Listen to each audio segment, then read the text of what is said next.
The outfit at St. Joe had come out of fighters later than any of the rest of us, and they still had some good contacts at our guard fighter school at Tucson, Arizona, and they got together with those guys and worked out some innovative tactics to use at Red Flag.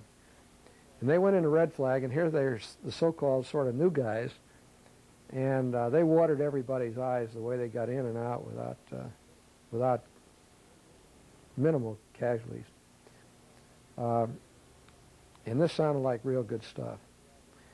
And they came up with the idea of having a tactics school up at St. Joe, and I thought that was a great idea, and I helped sponsor it. And they weren't getting too far. They convinced some of the people in the Guard Bureau, but they couldn't convince the MAC people, because MAC was going to have their own tactics school. And it was mostly a paper school, ground school.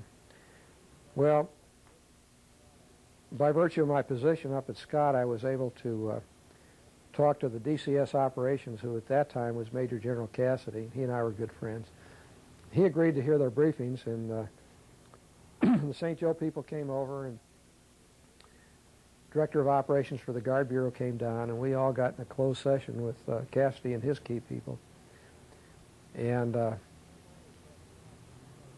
he finally said, "You know, I think you've got a good thing there." He said, "But he said, I can't sponsor you. I can't support you at this time." He says, "But I won't oppose you." And that's really all we needed. And so we, Colonel Wagner from the Bureau and me, and mostly the St. Joe guys, got this school going at St. Joe. And man, it really became a great thing. Now it's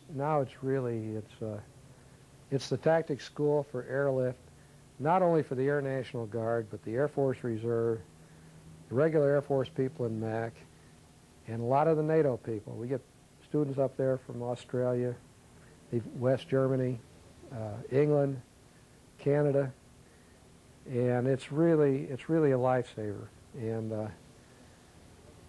I like to think that if we ever get into another war where there's air opposition, and particularly surface-to-air opposition along the front lines, that maybe this saved a bunch of lives. So that gave me a great deal of satisfaction. That was probably the last thing I did before I retired that made me feel good.